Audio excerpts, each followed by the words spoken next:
I heard a familiar voice at the restaurant we were at for my daughter's birthday. That voice and the way of speaking were undoubtedly my husband's, who was supposed to be on a business trip.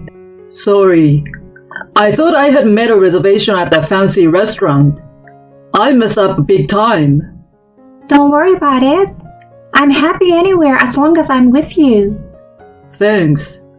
You are so sweet. God, I love you. Their conversation sounded like something out of a lovey-dovey couple. There was no doubt. It was his affair in progress. Unaware of my presence, he continued professing his love. My previous wife passed away, you know. I was able to recover because of you. Holding the hand of his girlfriend, he earnestly spoke to her. Marry me. Let's be happy together. At that moment, my anger reached its peak. Previous wife? She passed away? What the heck is he talking about? Your wife is right here. Overtime and working on weekends were all lies. Proposing to his girlfriend on our daughter's birthday is just unforgivable. My husband, who had been betraying us, would face reckoning the next day. My name is Nala. I'm a working wife in my 6th year of marriage. After graduating from college, I focused on my career at my major bank. And before I knew it, I was in my late 20s without a boyfriend. Freaking out, I joined a local singles party with my friends. And that's where I met the man who would become my husband. Kyle was easygoing and had a positive impression. I was over the moon when he asked me out. After a year of going out, he popped the question. Babe, I will make you the happiest wife, so marry me. Oh my God, yes! I love you so much! And so, we got engaged. After that, we went to announce the news to my parents, who were as happy as us. Then, it was his family's turn. But his mother had already passed away, so there was only his father. As we headed to Dave's place, Kyle mentioned something about him for the first time. I have to admit, I'm not very comfortable around him. Oh, why? He's pretty stern, and he used to give me a hard time when I was younger. I see. I had no idea. He sounded nervous, so I tensed up a little as we approached the house. Contrary to my imagination, Dave gave me a warm welcome. While he seemed tough, he treated me with courtesy. Nala, he can be a handful sometimes, but please take care of him.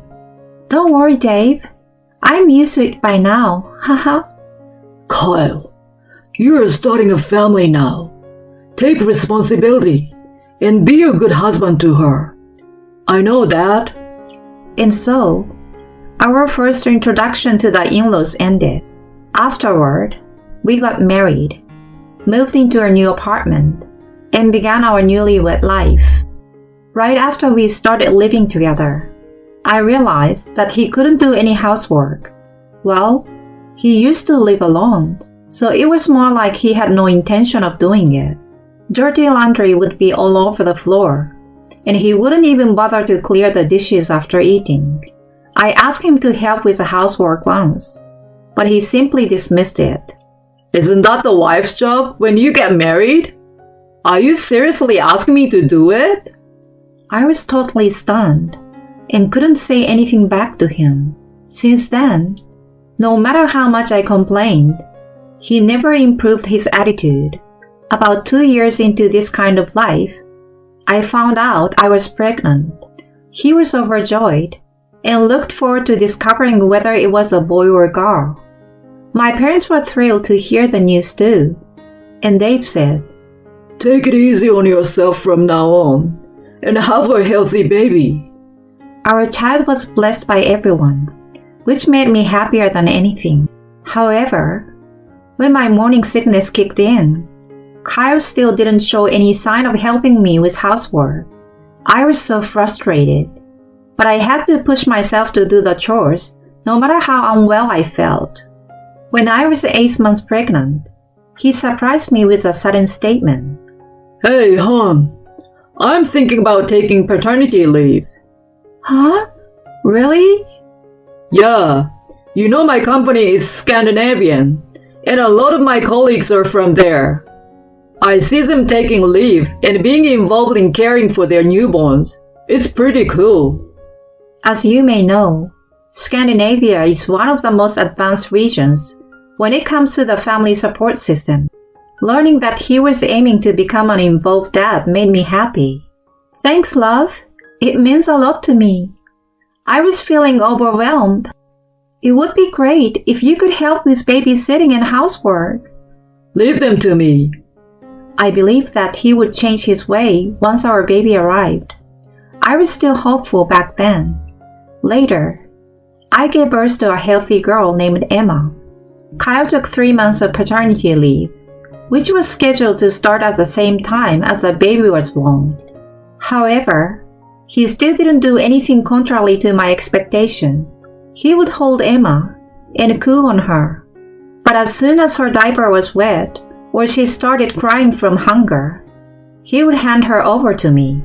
Her diaper must be wet and uncomfortable. Change it for her. No way. I don't want to do something so nasty. Fine. At least vacuum then. Seriously? I don't know how to do it. So better you do it. He didn't make any effort to learn how to take care of our baby, let alone help with housework. I was exhausted after giving birth and sleep deprived from the crying baby throughout the night. While I was busy doing everything, he was just lounging at home, playing with his phone. Sometimes he would go out somewhere, eat out alone, or shop, and then return. I was getting upset, wondering what he was on paternity leave for in the first place. I even thought about talking to his dad about it, but I decided to hold my tongue to avoid unnecessary conflict. Emma grew rapidly, and Kyle returned to work after the paternity leave. I took a year off from work and planned to put her in daycare when I started working again. Time passed, and Emma turned 3. We might have appeared to be a happy family at first glance, but my frustrations had been building up for the past few years. Kyle, as usual, wouldn't lift a finger when it came to housework and childcare. Moreover, for the past 6 months or so, he'd become increasingly busy with work, often working late on weekdays. He even claimed to have to go in on weekends, which was supposed to be the only time he could spend with Emma. Since I had been handling everything related to her, she had naturally become attached to me. Still, I thought I had to support Kyle because he was busy with work, so I somehow managed things day by day. As Emma's 4th birthday approached, I brought up an idea when he came home late one night. Hey honey, I want to talk to you about something. What? I'm tired, you know. He replied with a hint of annoyance, but I continued with a serious expression. Emma's birthday is next Wednesday. I really want us to celebrate as a family, so can you try to come home early? No way. I'm swamped with work right now. Anyway, I've got a business trip that day. Oh, come on. You've been spending no time with her for a while now. She misses you. Yeah, right. She's always glued to you, calling for her mommy. That's because you... Before I could raise my voice, he interrupted, looking annoyed. Let's drop it. I don't want to argue about this anymore. He headed off to take a shower. Left behind, I was utterly shocked. Then, Emma's birthday arrived. Kyle had gone on a business trip early in the morning. When I asked Emma what she wanted to eat for her birthday, she energetically replied, "Kids meal!" She loved it at the nearby chain restaurant. I agreed to her request, and after picking her up from daycare, we headed there. However, it was closed for renovation. Well, we have no choice. Let's go to a different location. And so, we ended up going to another one a bit farther away. The place was crowded, and we had to wait for about 20 minutes before being seated. I'm really hungry. You can eat as much as you want. We'll get some cake too. While having a conversation, I looked up, and my heart leaped out of my chest. The man sitting diagonally across with his back to us looked just like Kyle. Emma's meal was brought to her, and a pasta dish was placed in front of me. I stealthily observed the other table. Then, I overheard their conversation. I'm sorry, Monica. I made a reservation at the fancy restaurant, but I messed up the date. And now we're here. The voice and the way of speaking were undoubtedly Kyle, who was supposed to be on a business trip. Then a woman, referred to as Monica, said, Don't worry about it. I'm happy anywhere as long as I'm with you. Thanks. You are so sweet. I was sure it was the scene of his affair. I operated my phone nervously and pressed the record button. His voice was being recorded on the phone. I had planned to have this conversation in a proper restaurant, but... What is it? As you know, my previous wife passed away. I was able to recover because of you. Oh, baby. Holding her hands, he said with a serious tone. So Monica Reed, marry me. Let's be happy together. Her eyes welled up as she responded. Kyle, let's be happy together for your previous wife's sake too. At that moment, my anger reached its peak. Previous wife? She passed away? What the heck is he talking about? Your wife is right here. Overtime and working on weekends were all lies. Proposing to his girlfriend on our daughter's birthday is just unforgivable. Mommy, what's wrong? You look scary. Emma's voice made me snap out of it. Oh, it's nothing. Here, have some cake. I looked up again, but they had already left the restaurant. After celebrating her birthday with a forced smile, we returned home, and I took action immediately. The next day, after finishing work, I waited for Kyle to return home. The door swung open, and he casually said, I'm home. I stood in the hallway and immediately started acting on my plan. Welcome back. I went to the trouble coming back from my grave for you. Huh? He looked perplexed. Grave? What are you talking about? Well, you said I passed away, right? What? He still didn't seem to get it, so I played back the recording from the previous day. My previous wife passed away. I was able to recover because of you. So Monica Reed, marry me. Let's be happy together. I had edited the recording to be loud and clear. His voice echoed through the hallway. At that moment, his face turned pale. What the heck is this? Were you in that restaurant yesterday? Obviously, that's where I heard you saying this. God damn it. This is an invasion of privacy. Proposing boldly in a public place, and now you're talking about privacy? But wait, what's the deal? I'm supposed to have passed away without knowing it. That's... I sighed as he stammered. You know, divorce is inevitable after this. I'm going to claim alimony from you, so be prepared. Divorce? Alimony? Hold on. Do you have a problem with that? I grimaced, and he blurted out with a red face. It was just a joke. A joke? Right. There's nothing going on between me and her. You can't just come after me for alimony without evidence. Then, a couple of figures appeared from the living room. What? Monica? What are you doing here? And that too?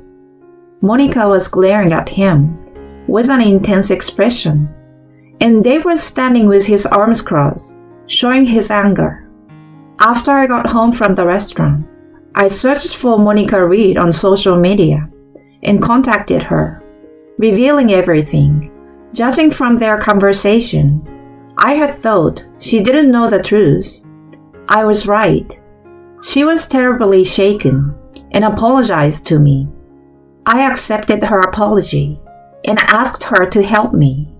I also explained the situation to Dave, who rushed over.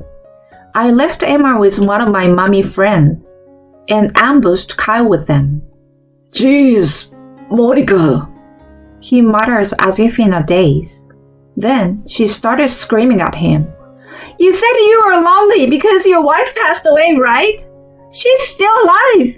And there's even a child. What's up with that? That's...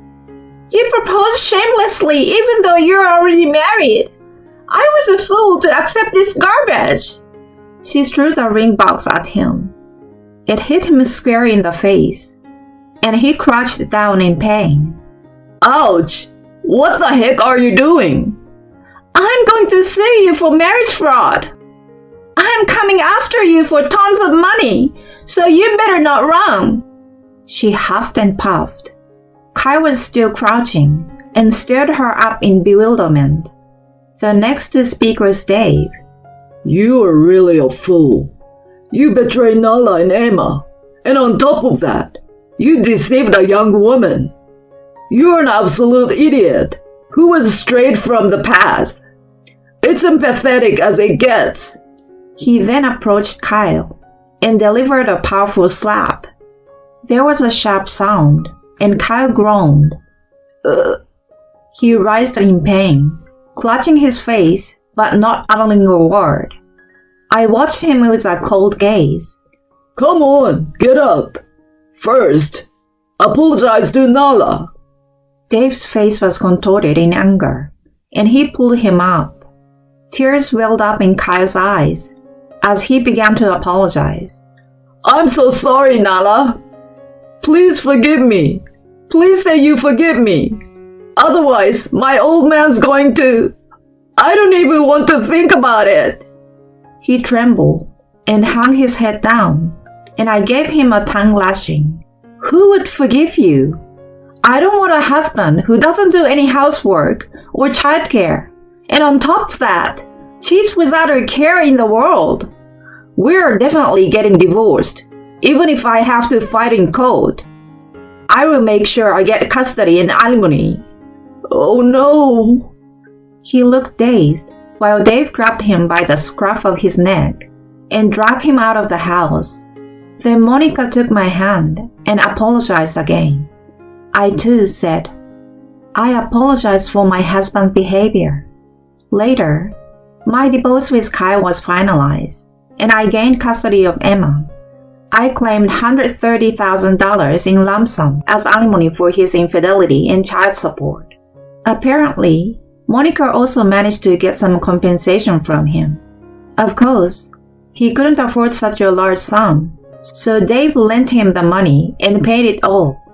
He was furious about the whole incident and made Kyle quit his job. He arranged for him to work at an acquaintance's forestry company. Kyle is currently deep in the woods, cutting trees and repaying the debt to Dave. He's never done manual labor before and is put to hard work under a younger boss. He's said to be toiling away in utter desperation. I have no sympathy for him whatsoever. On the other hand, I used the alimony to move and start a new life with Emma. I was worried that she might miss her dad, but she's been smiling and said, As long as Mommy is with me, it's okay. I make sure she sees Dave regularly, and he showers her some gifts every time. I'm looking forward to watching her grow and living life with a positive attitude.